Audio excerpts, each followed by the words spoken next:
which is the pen testing. I will here the goal of this session, two major goals. One is to introduce the process of pen testing. This is very important for you to start exploring this area because it's one area of specialization. Those of you interested in pursuing a career in this path. So I will explain what it involves and how to get there. And then we zoom in into common vulnerabilities we find in web applications. Because as we know, most organizations have some web presence and have some web application exposed to for public access. And this is the major vector or the major window through which the attack come through. So as developers or as security aspired professionals, we really need to be familiar with those because these are very, very common attacks that can be targeted to our systems. So let's first start with penetration testing. What are the two major goals? Why do we do penetration testing?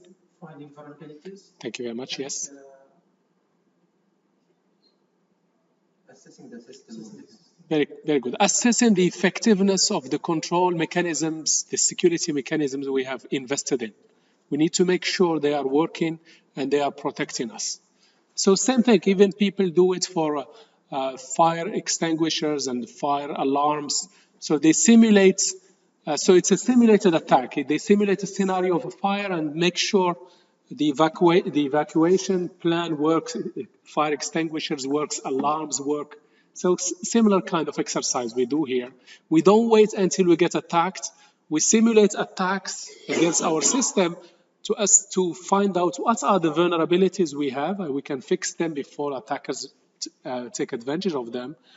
Or we assess, okay, we have a firewall in place, we have intrusion detection in place. Are they protecting us effectively?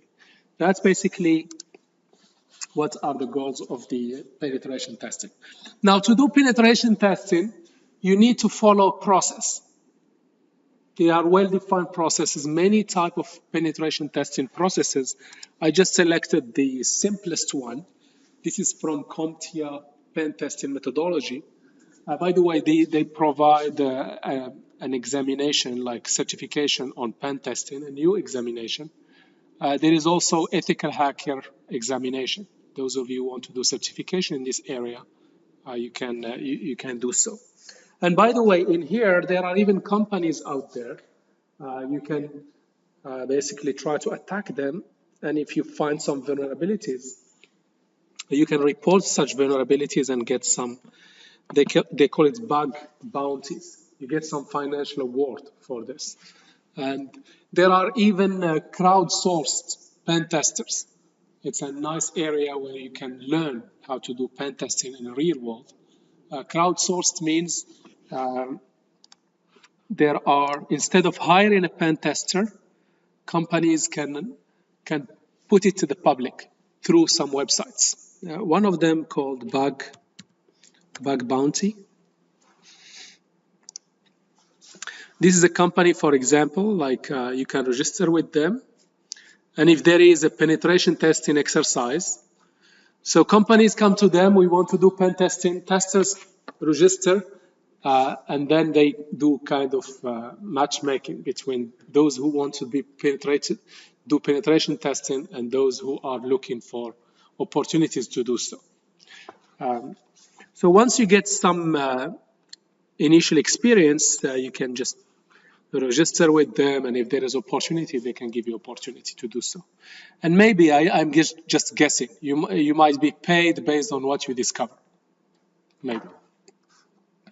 Okay, so what I want to say here, this is real, and this is a really it's a career path. Some people call themselves penetration testers, but it needs a lot of experience, a lot of exposure. Tons of tools you need to master and you need to gain experience with. Okay, so the first thing, you have to follow a process when you do penetration testing. This is the simplest process I could find. 4 steps. The first one is planning and scoping, information gathering and vulnerability identification. going ahead and doing the attacks, and then writing a report. So I'll explain briefly, very briefly, each one. Planning and scoping is when you come to the organization as pen tester. Okay, they will say, you will say to them, okay, what do you want me to test? Are we going to focus on testing wireless network security? Are we going to target all the network? Are we going to target particular application or all applications? Are we going to do it for the head office or for all the branches and so on? So you define the scope. What are you going to test? And then once you define the scope, you go ahead and do a plan. How long it will take, when you will do it. Are you going to do it after office hours, during office hours, in the weekend, at night? Are you going to do it from outside, from inside? All this is planning. And then you're not going to do it for free, so you also agree on the budget. So in here, it's all about the scope, the schedule, and the budget. And then once they give you once you decide all of this, they will give you a written permission to do it. This is very, very important. You cannot do this without written permission. Otherwise, you could find yourself into courts and into major trouble. So you have to have a written permission. And the permission need to have the scope. What are you allowed to test? Even if some of the servers happen to be hosted, let's say, in the cloud, let's say Amazon AWS or Azure or any other cloud, you have to seek permission from that cloud. You cannot just go ahead and test. So, for example, if you are using, if some of the servers are hosted on Amazon, you can see here AWS Pen Testing Authorization, and you basically go ahead and fill up the form, tell them what are you going to test, when are you going to do it, and provide all the details, and they will study your request and give you authorization or not give you authorization. Otherwise, they can trace you who you are and find you and send you police, okay? It is very serious. It is very serious. It's a criminal offense in many, many countries. So you need to be very, very careful. So what just to show you, like penetration testing must get a written authorization to do it. Otherwise, don't do it. But the good thing, if you want to learn, there are plenty of virtual machines and plenty of tools. You can set them up, have a powerful machine, set up the VM, set up a lab environment, and then you test as you wish and learn as you wish. But don't try it on a real website or a real applications without authorization, or a real network or organization without authorization. Because, by the way, there are tools, they also have defenses. They have intrusion detection systems, they have tools to see if they are being attacked or being, basically you are doing attacks, whether they are being attacked, and they can trace the source IPs and they can do their own investigation as well. And so just be aware of this. This is very important. Planning and scoping, is it clear? Yes. The scope, the plan, the schedule, and the budget, and the authorization. Now you have all the information, and now you have the authorization. What is the next step? Information gathering. No, not yet. No attacks yet. Information gathering and vulnerability identification. Information gathering and vulnerability identification. In here, there are two models, or three, let's say. There is black box testing. They give you zero information. You go and find everything yourself. In real life, this does not happen because you're wasting your time on finding this information. You can find it, of course, but usually most people do what is known as gray box testing. They give you some information. They might give you the network architecture, the IP addresses. They might give you which operating system they are using. They might even give you an account, a normal user account. Okay? And they will go and say to you, go ahead and find the vulnerabilities and mount the attacks and give us a report. That's what your job is. So information gathering, in here there are many tools. So in the information gathering, you try to find what are the IP addresses, what are the platforms that the enterprise is using. Is it Windows based, Linux? What are the servers they have? what type of web server software they use, and so on. What are the ports and the services? So now, if you want to collect some information about the organization, there are many public tools and websites that can help you to do this. This is just an example here. CentralOps.net as an example. There are many other alternatives. You go here to this domain dossier, you put the domain name, and suppose you have no idea what this organization is all about, you just go here, and it gives you a wealth of information. This is the domain name, this is the IP address related to this domain name. This is an education institution, these are the IP addresses, the public IP addresses of QU, for example. You can find out here even some names of people in ITS. Jusha Ashraf is here. You can try to start finding name of organization, people, sometimes phone numbers, emails. Here, email, you can even know what is the pattern of the email. In this case, first name at qu.edu.qa. You will find the DNS servers that QU is running. These are the DNS servers. A wealth of information just from this, publicly available. Okay. They got it for legal reason or something, right? No, these are from domain names. No, not for legal. So basically, there are tools out there. When you let's say when you register a domain, let's say whoever has registered qu.edu.qa domain, they provided lots of information about the organization. That information is publicly available through the domain name servers. And this, basically this services such as this one, it goes and queries these domain name servers, it queries other information sources and bring you this very easily in one page, all the information about the organization, okay? Now, once you get some initial IP addresses, you can use something like Nmap. Want the Nmap tool, it's a very famous tool to discover a network and to discover all the nodes of a network and the ports and the operating system and so on. But you need to be careful. You shouldn't use it without authorization. Anyway, so let me just show you, just to give you a brief. In here, it's all about awareness. You need to really play with this yourself and train yourself on this. But just be aware of it. In our home, it's legal, right? Sorry? In our home, it's legal, right? In your home, yes.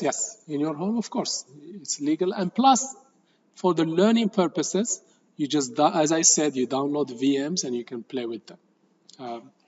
Okay, so here we have a website from Nmap themselves. They call it scanme.nmap.org. This one you are allowed to scan because they themselves give everybody authorization. If you go to that URL, they say you can scan. They put it for learning purposes. So when you scan, it goes ahead and discovers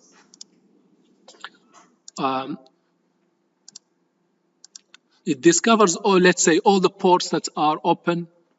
It discovers the topology, what are the hosts connected to that IP. It gives you even, have a look at this. It gives you the status is up, the IP address, the host name, the operating system. It's Linux 4.4. Why this is important? You could use certain tools for each operating system. Yeah? Sorry, you? We have certain tools for each operating system. Yeah, or it could be like each operating system and each version has well-known vulnerabilities. You can just go back to the documentation on the web, say what are known vulnerabilities in this web application, in this server, or in this web server, or in this particular software, and you can find out the vulnerabilities. That's why, as administrators, you always need to patch your servers and install the updates, because if you don't, the vulnerabilities of this particular version are known and people can take advantage of them. So what I want to highlight here is that you use a tool like Nmap to scan the network, find out the ports, find out the details about the operating system, and so on. So an Nmap is just one of the tools. For your own learning, I will be adding some slides to here to give you all the tools for each of the tasks. Some of them will be scanning tools, some of them will be attack tools. Okay, just for you to be at least aware of them so you can explore them at a later stage. So once you find some information about the network, the IP addresses, the ports, and so on, there are a lot of vulnerability databases. They tell you for this operating system, these are the vulnerabilities. For this type of services or software, these are the vulnerabilities. Now, the intention here is to inform the organizations what are the vulnerabilities and how they can patch them. But of course, attackers take advantage of this as well. They can find out vulnerabilities. There are many databases. One of the famous ones, let me just show you. I haven't explored it myself, but just to share this with you. National Vulnerabilities Database. Behind it is NIST, National Institute of Standards and Technology. They maintain vulnerabilities, you name it, for any components or operating system or software. Even this is TP-Link, for example. This is a particular, let's say, maybe a router or a switch. And what are the vulnerabilities you can find there?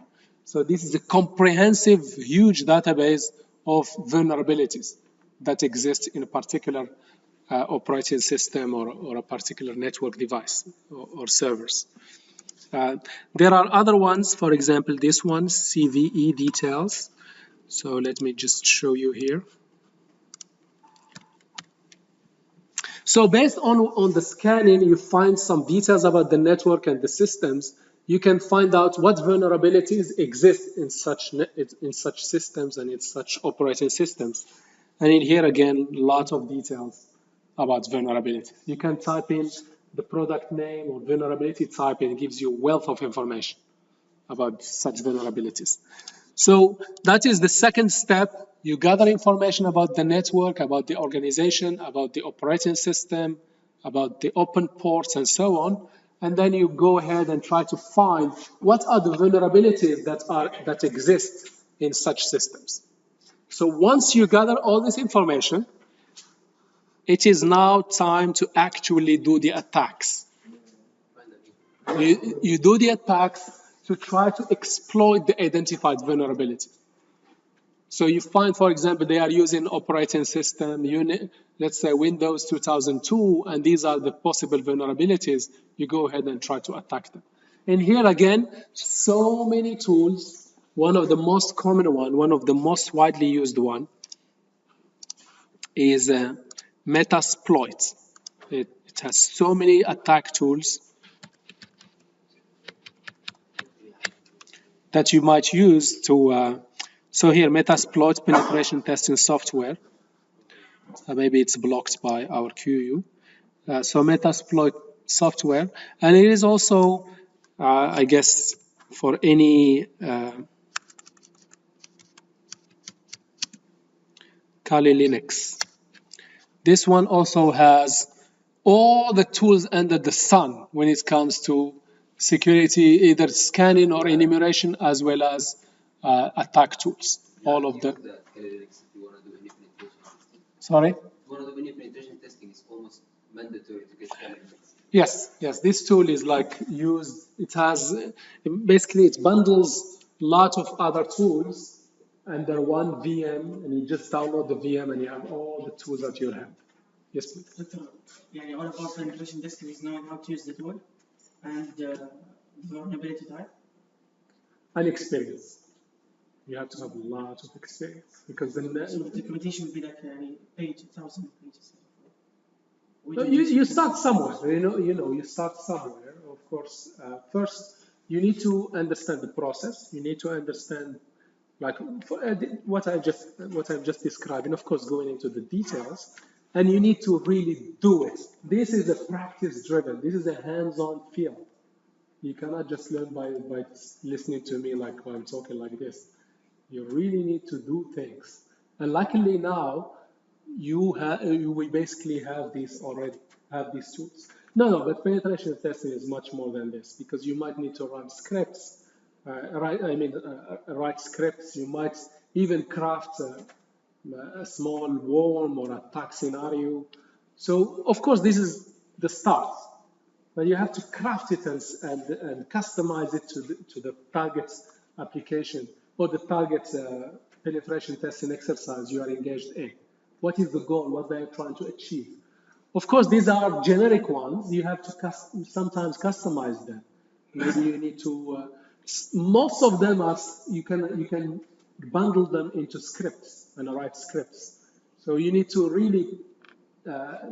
These days, Python is your friend. It's heavily used for this type of exercises. So basically, the more you do it, as any other practical field like programming, or it needs hands-on experience. With experience, you get better and better and better at it. But initially, it's just working with these tools, learning these tools, maybe targeting particular certification could be a good way to get started, like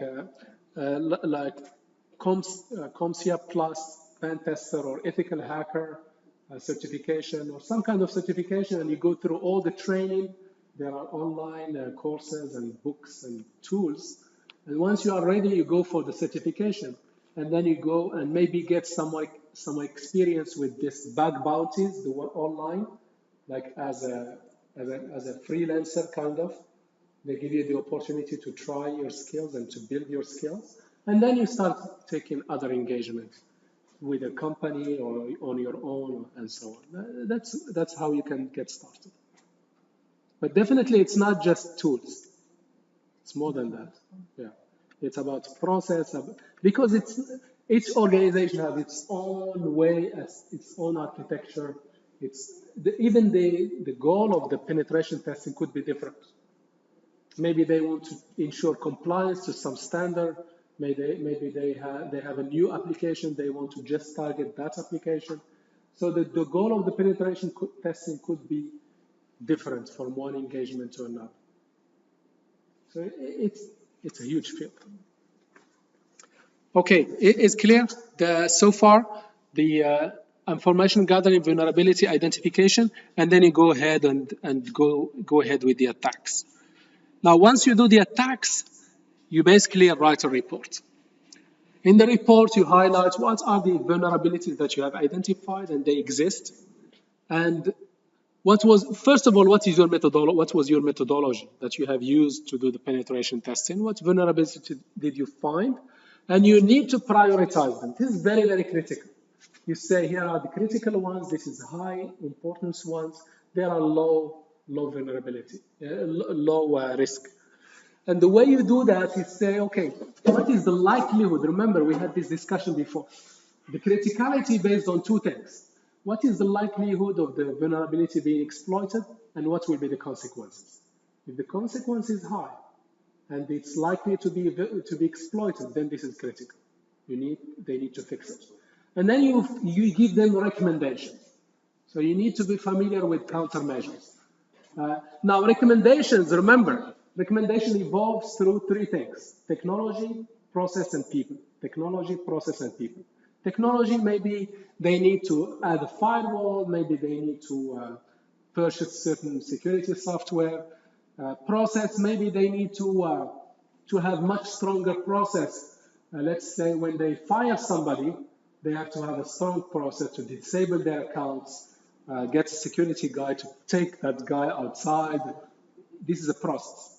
Or it could be on people. You might identify that people are not skilled enough in security. They are not aware of security. Maybe the organization need to send them into courses and encourage them to do certification. Or maybe hire some more security experts and to join the IT team. So the mitigations or the solutions could be around technology, process, and people. Yes? And that's it. You give them this report and you are done. And you, of course, you try to put there some clause and call me back in the next 6 months to show how you are, to see how you are doing, so I can give you another good invoice and make some living. So that's the idea here. So it's a continuous. It's not once off.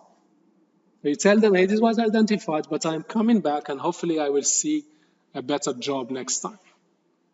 So it's an engagement that hopefully it is. If you do good job, they will bring you back again and again and again. Maybe every 6 months, at least every 1 year. But now these days it's even more often. And by the way, some of the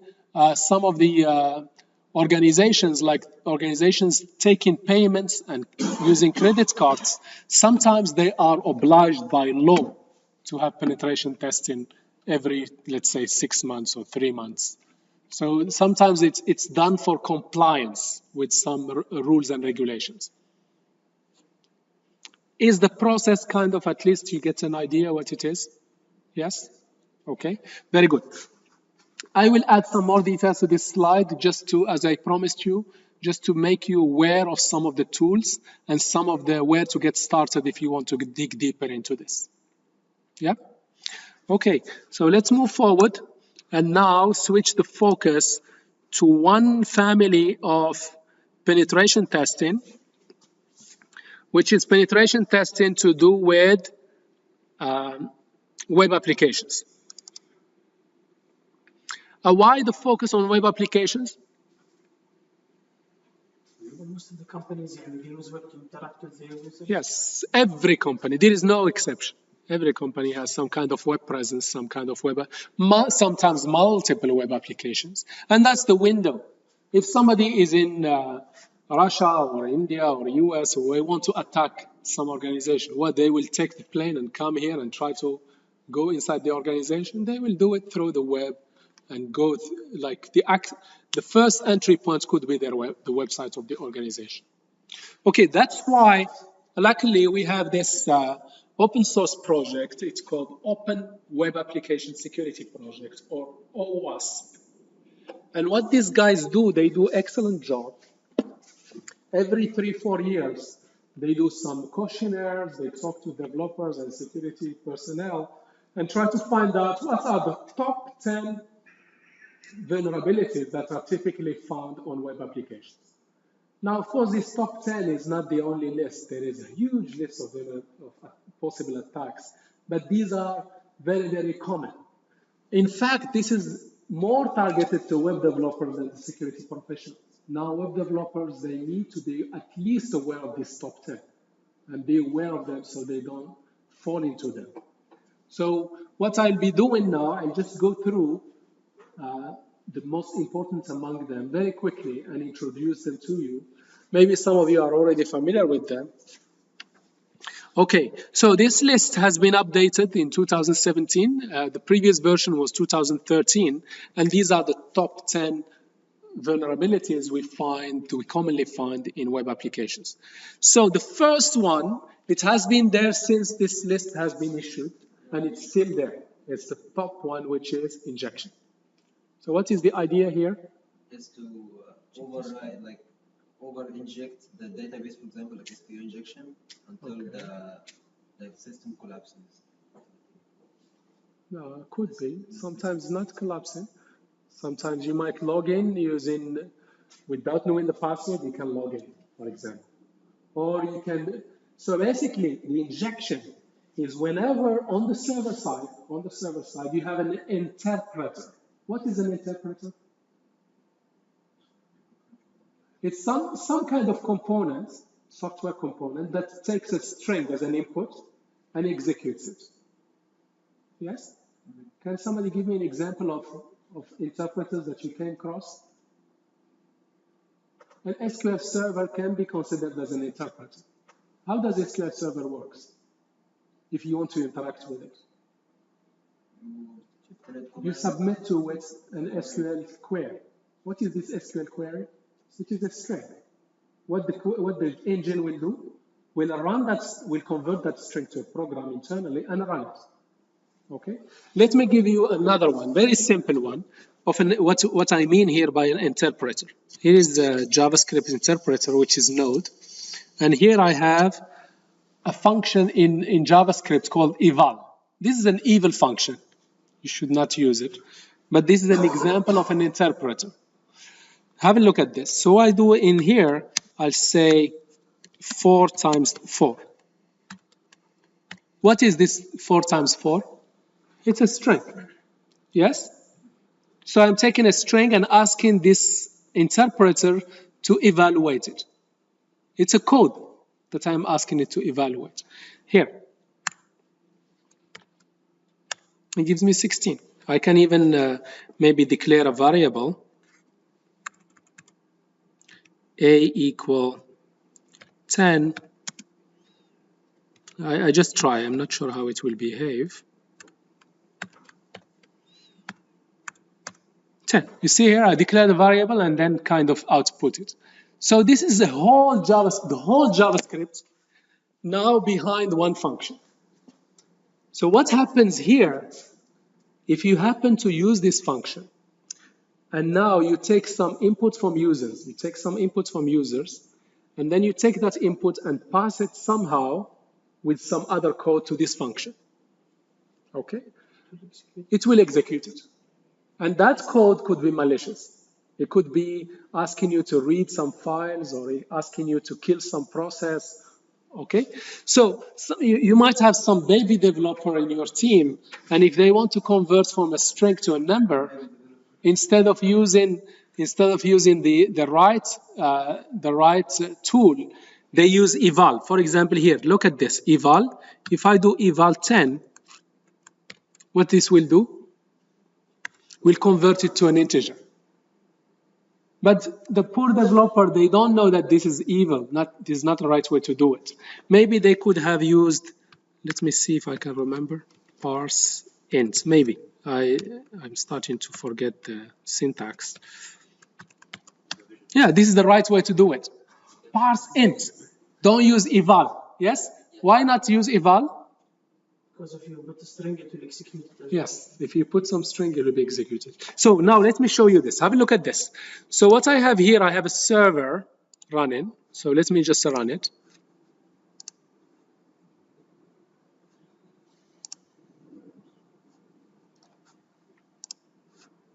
Here's the server running.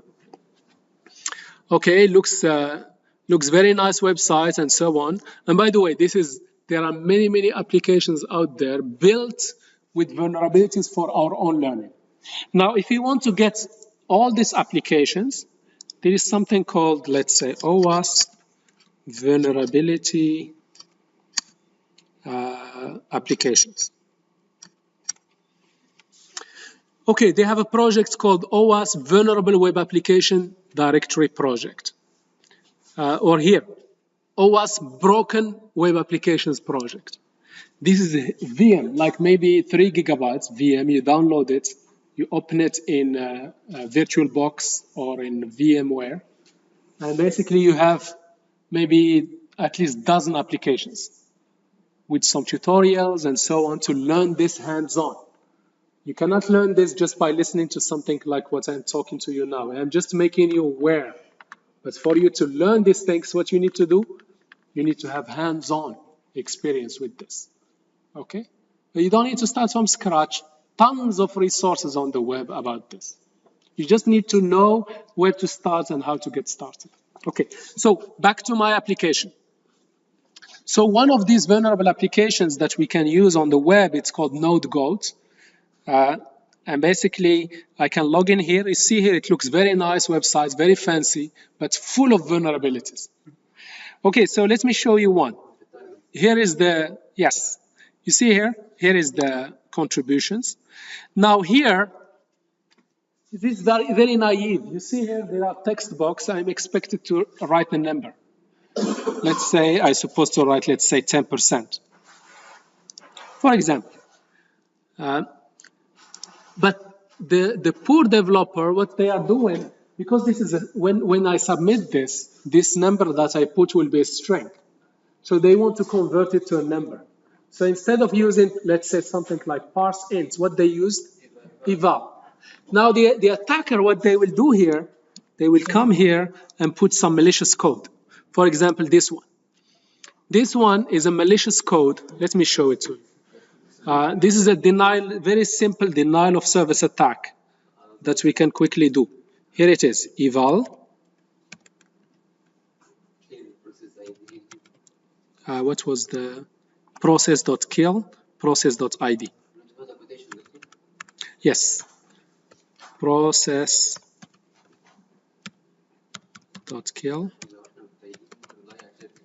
process.id. Let's give it a try.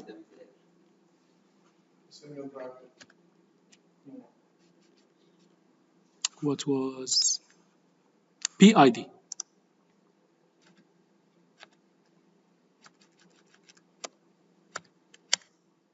See, it's killed the whole process. Same thing will happen here. Have a look. I submit this. That's it. The application no longer available. This is a very super simple denial of service attack using injection. So injection is the root of all evils. Yeah, that's why it is always top one. Let me show you. Now the server is down. Nobody will access it. Now I have to go back and then wake up the administrator on the middle of the night, and they will jump with their pajamas to the server room and restart everything. Okay, I have to restart. Okay, I restarted. Now back. Of course, the boss is mad and he's preparing his firing letter. Things are going very, very bad. Yeah, imagine Al Jazeera is down or QNB. It's a big, big problem. So this is very, very dangerous. Okay, let me show you other things you can do. This is how they dump, attackers, they can dump sensitive files, even the whole database using injection. Let me show you here an example, small example. Sorry? Delete everything? They can delete, you can, once you find a hole, an interpreter listening to you and giving it whatever command, then your imagination is the limit. So let me show you here, just small example. I'll go here, have a look at this. I am asking, go ahead, use the file system and give me the folders in the current directory. Have a look. I'll go ahead. These are the folders in the current directory. This is how they steal. This is how they can steal the data. Now I can see here there is something very interesting. Maybe config.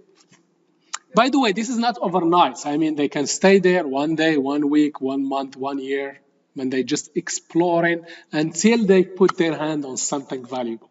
Then they are done. When you are done too? Yes. Okay, so let me show you. You can even go all the way to getting the content of a file. Let me show you. Here is I'm getting the content of this file. This is the content of this file. I might hear crypto key. I might hear the secret key for the cookie. I might hear a wealth of information I can get. Okay, you get the idea of injection. Let me show you another example of injection, which is very common, which is known as SQL injection. So, but now developers are hopefully aware of it. It's still happening. So let me show you this example of SQL injection. So in SQL injection, if you have some baby developer again in your team, when they are doing the login or authentication, they might write some query like this. Have a look. They might say select name from user where username equal the username coming from the web browser, and the password equal the password. Okay. So you can see here, this will be between single quotes, the username, let's say admin, and this one will be in single quotes. So if a normal user is using it, no problem. They will do admin 1, 2, 3, they will log in, no problem. Now the malicious user, what they will do, they will put the password as something like this. So what they put here, they will put password equal unknown and close the quote, and then say or 1 equal 1. And 1 equal 1 is always true. So without knowing the password, have a look at this. Without knowing the password, so let me run this just to show you a small example. Here is the login. Here is the admin. And here is my SQL injection. So I'm closing the quote and doing like a condition that is always true, and the system will allow me in. That's it, the system allowed me in. As an administrator, and I can do whatever I wish. So this is the SQL injection. So I hope the idea is clear. So injection, as I explained, whenever you have an interpreter, it could be an SQL statement, it could be a script, it could be a shell script, it could be something like eval function in JavaScript, where you take the user input and pass it as an input to this interpreter. Don't do that. You need to be very careful if you want to do so. At least, if you want to protect yourselves against this, what you need to do, what is the most important way to fix this, or the most simplest way to fix it? SQL injection? Yes, for injection in general. Do not use like strings for the. Sometimes you have no choice, but let's say to use a SQL database as an interpreter. But basically, one of the most effective defense mechanisms is to do data validation of the input. So for example here, this could have been easily fixed. This could have been easily fixed if the developer was not a lazy developer and they put some validation here, that only numbers are allowed, not strings. Yeah? For the password, you might do validation. No single quote is allowed, for example, in the password. If you put it, it will be replaced by space or will be rejected. So data validation is very, very important to avoid such SQL injection. Plus, never directly concatenate what the user gives you with your own code and then submit it to an interpreter. Don't trust the user input. The user input could be malicious. Okay, so validate, escape those characters. For example, if they give you single quote, put / single quote. This will make single quote harmless. You might use what is known as parameterized queries. And also, this is important, run your services with the least privilege. What I mean here, if you are connecting to a database from your web application, use an account that just have let's say read access. Don't use an account that has all the privileges, because if you are hacked through that application, the hacker can do whatever the administrator can do. So this is known as a least privilege. Give to the account the minimum permissions required for it to do its work. No more, no less.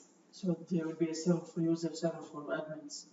No, different accounts. One account for admin, let's say, if they want to, let's say, create a new database or drop a database or back up a database, there will be one account. And another account for users that just want to do queries. So when you are querying through your web application, of course you need to have a username and password to connect to the database. Use a username and password that just have read permission. No write permission, no admin permission. Yes? This is known as the least privileged. This is a principle. This is a principle in security. For accounts, you give them the least privilege. Just what they need. For example, a student account, give the student account exactly what it needs. Don't give it extra. And so on. Faculty accounts, only give them what they need to do their work. No more, no less. This is called the least privilege. So is SQL injection clear? Yes? Okay, let's move on to the next one. Broken authentication. Broken authentication.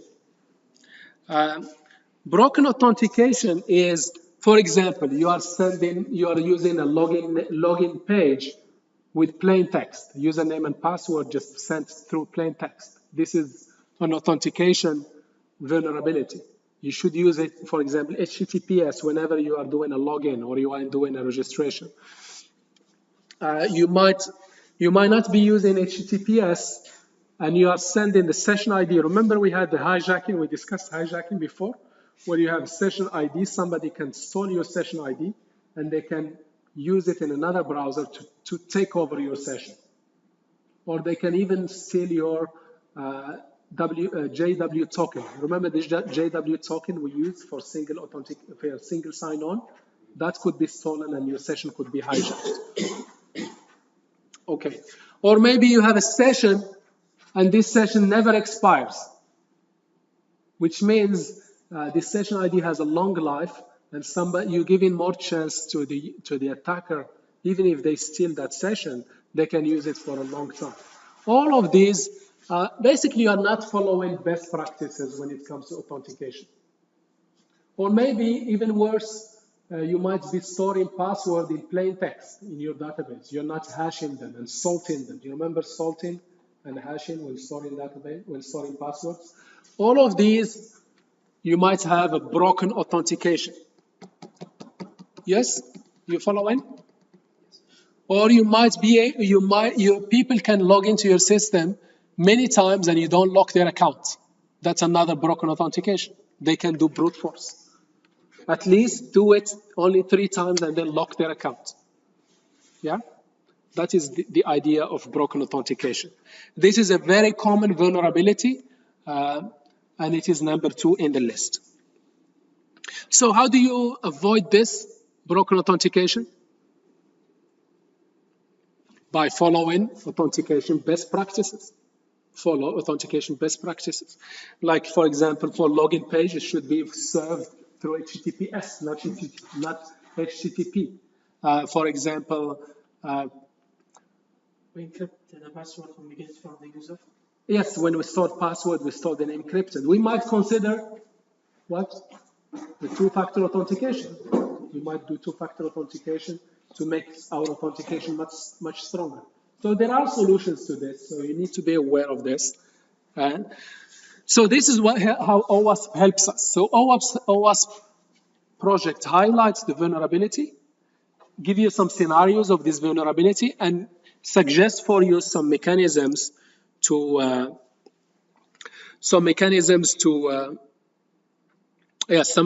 avoid such vulnerability. So these are some mechanisms. Enforce some minimum password complexity to make it hard to guess password. Also, disable the account if the user attempts multiple failed login. What you do to the account, you lock the account. Otherwise, they will brute force and keep on trying. Is broken authentication clear? The third one is sensitive data exposure. Again, this is very common. What this sensitive data exposure means? Any example scenario? Like when there is like data that should not be, like it's confidential data, should not be available because it's going to allow attackers to get into the system, using social engineering or something. And Okay. maybe users are not careful enough and they let this information out. Could be, but more here, what it means here, more precisely, us as developers, when we are developing an application, when there is an error, we try to be generous. We provide lots of details about the error to help us debug it, to help us find out what's the error. So we might, in the error, when there is an error, take the whole command line. Yes, take all the call stack and the error details. It says here, unable to connect to Oracle server on IP address this, using this username. Yeah, or maybe sometimes we put in the log. In the log, we might put credit card validation for credit card number 1, 2, 3, 4, 5, 6 failed in the log. So there might be some malicious user in the IT team misusing that information. So usually us as developers, we tend to provide more information especially when some error happens, to make it easy for our debugging, to find the bug and fix it. But we need to be careful. We might be revealing some sensitive information about our system and about our data that can be misused by the user. In this case, could be the attacker. So you just say generic message. You just say, we regret that, or we're sorry that your request could not be fulfilled, or an error happens, we will fix it and get back to you, or something like this. Generic message to the user. You don't give lots of technical details that can be misused against you. Okay? So that's basically the idea here. And also here, sensitive data exposure. Any sensitive data, like passwords, credit cards, personal information, you need to really take care of it and encrypt it, or let's say hash it with some salt. Because remember, we hear all the time, the user database for bank XYZ has been hacked and it's dumped on the web, or credit cards has been dumped on the web. Why do you dump it on the web though? Like you get exposed kind of thing. For many reasons. Sometimes it's just to damage the reputation of the organization. Sometimes it's to enable more attacks, especially on the dark web, because it's a network. Like you share with me other accounts, I share with you. It's like shared resources. Yes, that's the idea. And sometimes it's just to damage the reputation of an organization. Maybe they are not interested in stealing or anything. They just want to damage that reputation of that organization. So you need to be careful. Anything sensitive, if there is an error, don't show it in the error message. If you are managing some data that is sensitive, make sure it is encrypted or hashed with a salt.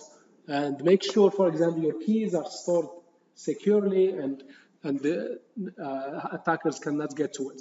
Because you always need to assume and put in your head, the attacker could get to your server, could go through the firewall, go through the web server, jump through all the fences and land in your server, and now they have the data. Even if they land there, you need to be protecting yourself by encrypting sensitive data.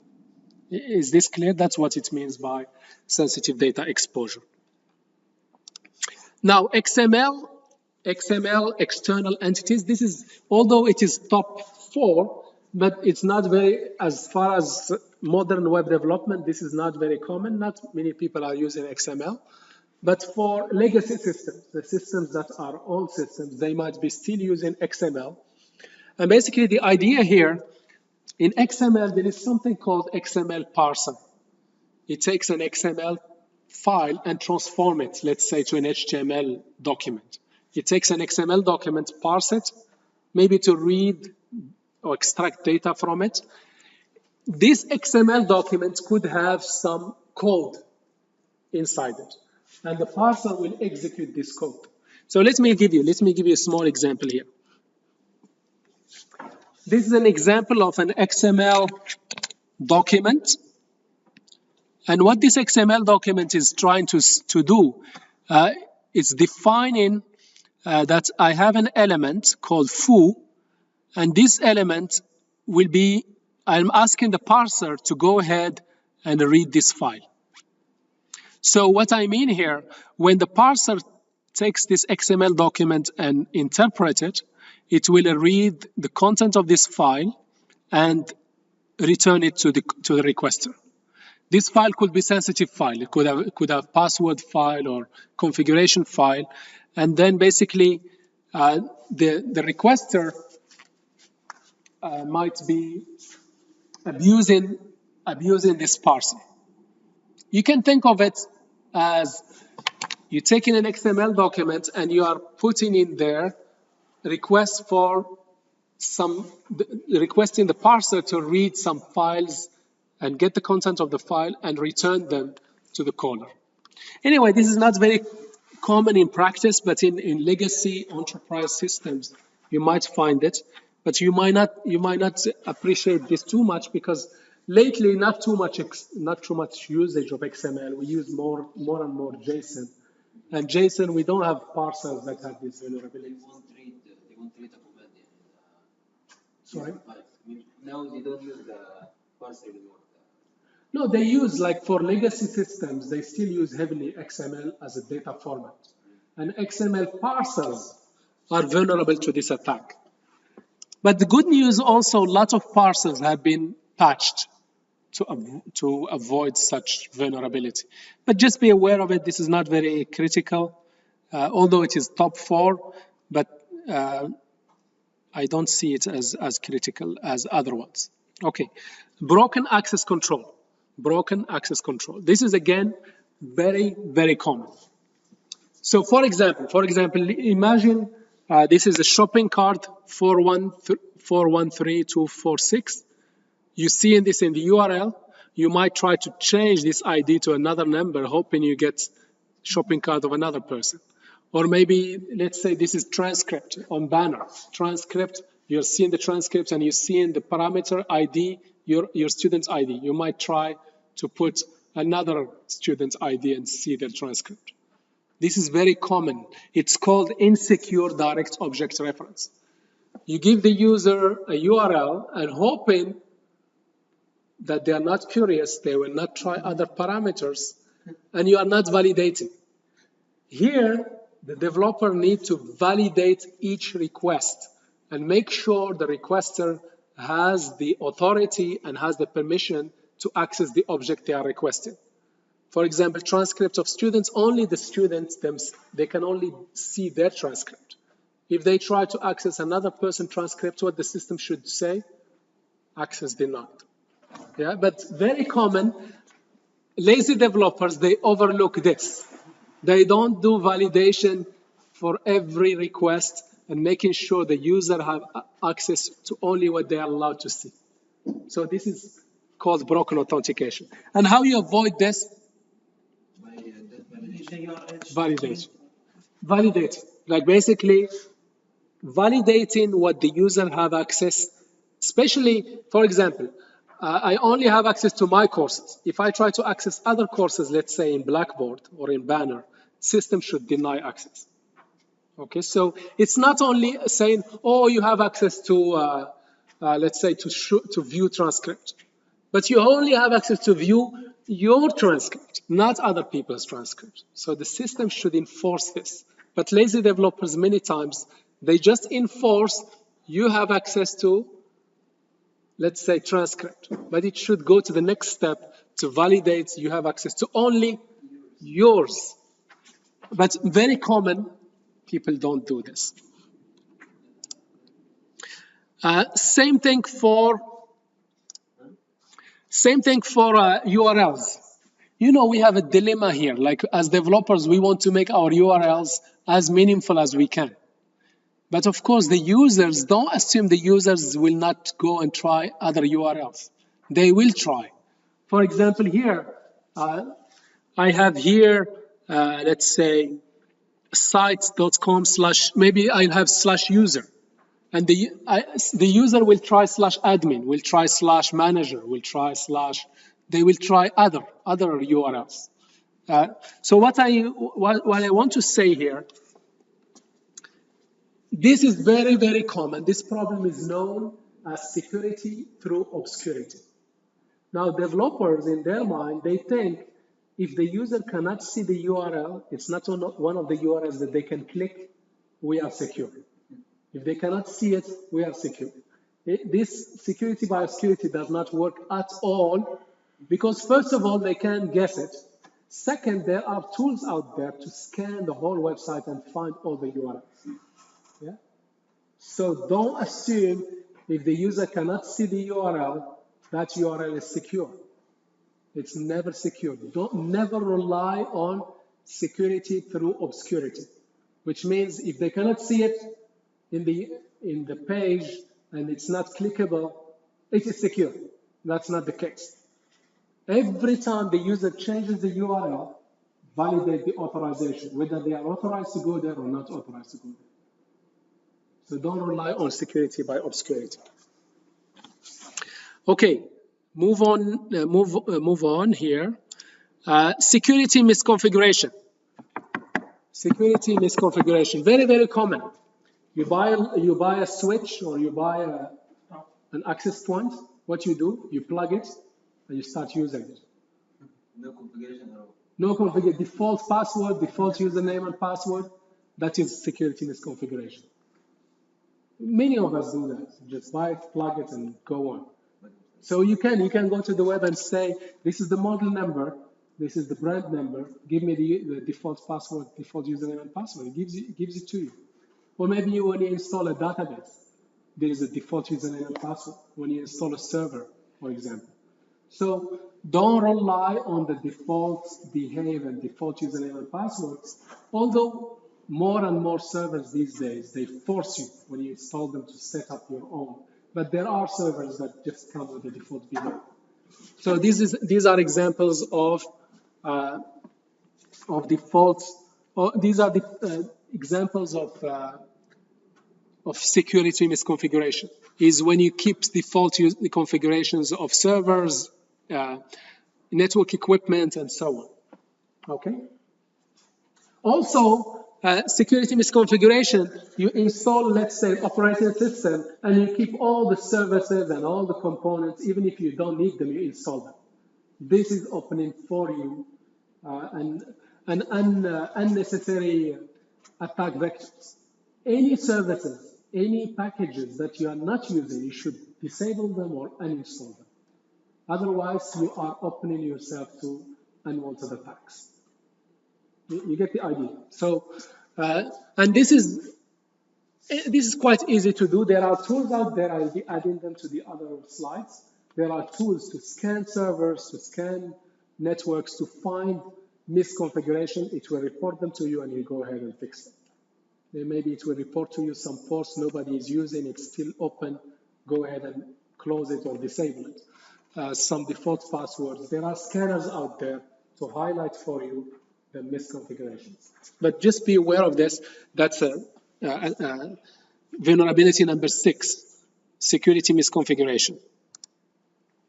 Cross-site scripting. Cross-site scripting. Very, very common vulnerability. What does cross-site scripting mean? Anybody? You've never heard of this? I think it works on the also validation. Validation is the cure for cross-site scripting. Because of the time, let me just show you. Here is an example. So you go to Qatar Living, somebody posts a job. This is the job description. So you put in the job description and you put submit. That job description will go to some database, yes? And then the job seekers will come and search. Looking for a penetration tested job, you search, you get the list. Now, an evil attacker or an attacker, what they can do is, here is the job description, they put the text and they put some JavaScript. This JavaScript, it could be changing one of the links in your URL, in your website, to route the users to an evil website. Or it could be defacing a website. You know what defacing is? Defacing is putting some inappropriate content in your website. Yeah, JavaScript, once you have JavaScript on the page, you can manipulate the whole page. Those of you who did web development, you know this. So what happened here? You have some kind of input from the user. You store it on the server. This input has some evil code, JavaScript code. And when the users come and get the query, let's say here, query for jobs, they will also get the evil script that gets executed in their browser, and it could do some damage. It could steal their cookies. It could steal their some personal information. It could deface the page. It could redirect them to an evil website and so on. Okay, so let me show you super quickly an example. A super quick example. Here it is. Cross-site scripting. Yep. Here it is. All right, here. Here is my profile. Again, looks very innocent. Take a look at this. Here's a profile. What I'm putting here, this is the first name. Instead of putting the first name, I put here some script. Take a look. What this script is trying to do? No, it's going to this profile. Can you see it here? Profile. And it's changing it to the redirect us to evilsite.com. Can you see it? Profile now is pointing to /profile. I will change this to point to evil.com. Have a look at this when I submit. Let me just, of course, I want to change these as well to zeros. Just I will prepare it. Okay, have a look. Okay, the browser detects this, that this is, can you see it? A cross-site scripting attack. The browser detects it, but still didn't protect us. Let's go back. Let me go back here. Can you see profile, what it's pointing to? Profile, can you see it?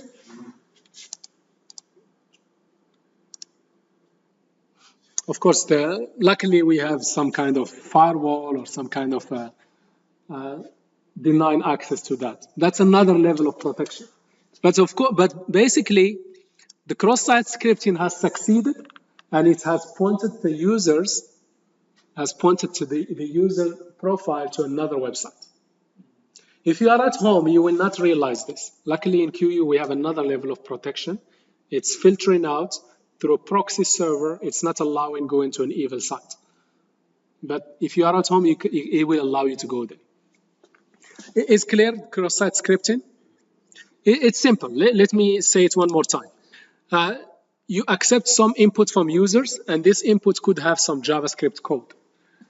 You save that input into a database. Other users come along and retrieve that input the user gave, and that input could have some evil script, malicious script that can change your website. It can put some inappropriate content, or it can change some links, or steal some cookies from your users. How you fix this? By validation. This is the best way. Validate user input and encode user input. In coding, you basically change the, like, let's say, let me just take this one, just to show you what encoding means. HTML encoder. Of course, you can do this using a script. You can do this programmatically in one line. But just to show you what encoding means. Just type this here, encode. You see here, this less than is replaced by LT. So this become harmless. Have a look. If I take this is encoded now. If I paste it here, this is harmless because I encoded it.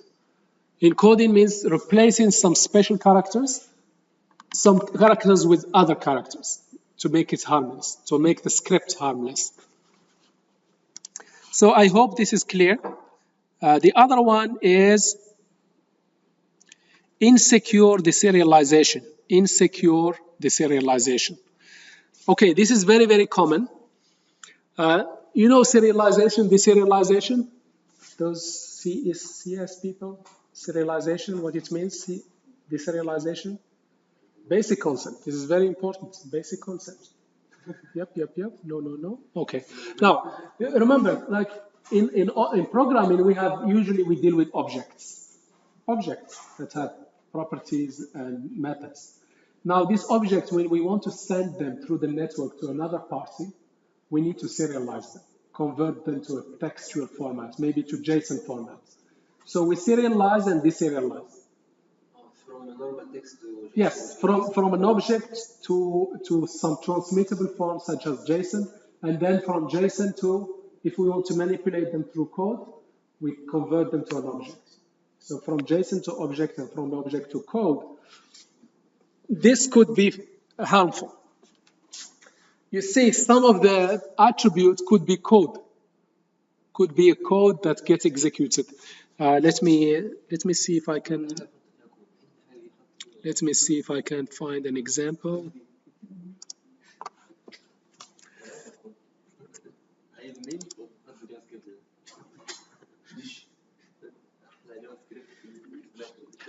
No, I'm not able to find a good example here. Okay, I think for the interest of time, let me just jump here. The next one, very super quickly, the next one is using components with known vulnerabilities. You know, when we are developing systems or we don't build everything from scratch. We use other libraries. We use other tools. These libraries and tools and softwares could have vulnerabilities.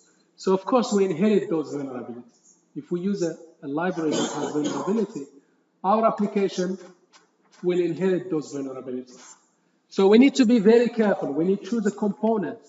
Like let's say you are developing using Node.js or PHP or any, you will be using other people's code. Be very selective.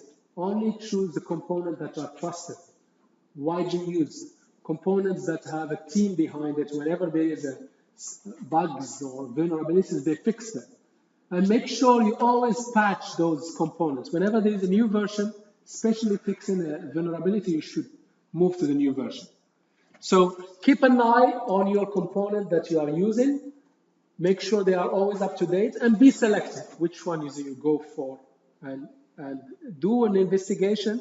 Don't use some component nobody uses, some little unknown person put it on the web, you just go and grab it and use it. It might be a trap, it might have vulnerabilities. So you need to be very selective and very, very careful. This is the last one, insufficient logging and monitoring. Insufficient logging and monitoring. It is very important to log security-related incidents. For example, if there are failed logins, you need to log them. Many people log in but fail. Somebody is trying to access unauthorized parts of your application. You should have a log. What I mean a log, write it in some file, database. That Fulan try to access, the student 123 try to access the transcript of student 234. Write this down in a log. User, let's say, admin they have been 10 attempts to 10 login attempts, 10 failed login attempts. Write this in the log. You should have a good log, and not only write it in the log and leave it, you should also analyze this log. From time to time, administrators should go through this log and see if there are any suspicious activities. So don't be sleeping. There are attacks taking place against you, and you are not aware of them. So you need to make use of login and monitoring. Very, very critical. So some people, they might do a lot of login, very good. Whenever there is a security-related event or incident, it logs. But nobody looks at those logs. So it's useless. So insufficient login and monitoring, this is what it really means. So you need to establish a continuous application security testing and monitoring. Yeah, by going through these logs and finding what's going wrong. Okay, this is basically the end of it.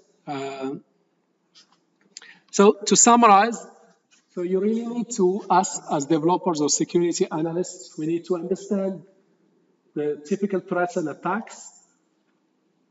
You saw there, one of the very effective ways to protect yourself against many of those attacks is to do validation of user input. Never just blindly trust what the user gives you. Always validate before you make use of it. Avoid security by obscurity. Don't say, I am not publishing this on the web. There's no link on the website that takes the user to this URL. That's it, I'm secure. There are scanners out there, smart scanners. They can find all the resources and all the links and all the servers that you have. You need to be careful. Secure everything. Don't rely on obscurity. Do you have a definition for obscurity? I couldn't understand it very well. Obscurity, يعني, obscurity, ظلام, yes? Yeah. Like don't, for example, let's say I have in my app I have, let's say mybanner.qu.edu.qa/admin. I have a URL called /admin. But this /admin, I am not putting it as a link to any of my link in my banner. There is no link on the website that says /admin. So I'm relying that nobody will guess that there is some URL called /admin. So some people can actually guess it, can go /admin. Basically what you need to do, you need to always, whenever they go to /admin, validate whether the current user is really an administrator. If they are an administrator and they have the administrator privilege, allow them to go there. Otherwise, don't allow them. So what I mean by obscurity here, don't assume if the user does not see it, they cannot get access to it. They can guess it, or they can use the scanners to find such hidden resources and hidden links, hidden URLs, hidden servers. Yeah? So you need to be careful. What it means here, validate. Don't trust just, oh, because they don't see it, I'm secure. Don't have this misconception. Yeah? Security by obscurity also, you can think of it even in a much larger and much broader sense. You think that if you are using an encryption algorithm, and this encryption, the algorithm itself is super hidden, nobody knows about it. This is also called security by obscurity. Remember the cryptography? Yeah. The cryptography algorithm is public, everybody knows about it. Yeah, so they don't rely on security by obscurity. They rely on the length of the key and the smartness and the sophistication of the algorithm itself, not the obscurity of the algorithm, not the fact that it is hidden. Because history told us many hidden algorithms, at the end of the day, with time they get cracked. Yeah? So the strength of the encryption should be based on the strength of the key and the sophistication of the algorithm itself, not the fact that it is hidden. And that's it. Basically, for every platform, you need to read the recommendations of that platform, use scanners to help you find vulnerabilities, and basically use best practices. Every platform has best practice, whether it is an operating system or whether it is a network configuration or firewall configuration, web server configuration. There are best practices out there. An organization like OWASP, they are just a very influential project for web development. They give you tons of guidelines. If you are a .NET developer, these are the best practices, security best practice. If you are a Node.js developer, if you are a PHP developer. So you need to read and be familiar with this. And that's it. And by the way, as a security penetration tester, you need to be aware of this, of the recommendations and the configurations. So when you formulate recommendations to the business you are doing penetration testing for, you need to recommend this. It might be developers. You need to train the developers to use best practices for their platform. So that's why penetration testers really need to be well equipped with lots of knowledge and experience, both in networks, applications, control mechanisms or security controls. So they have an end-to-end grasp of conceptual and practical experience. And this will only come through a lot of experience. Thank you very much. This is the last lecture. Next week, if you are available, I'm available. We can do some review. I will see how it is going. I'm not sure, like,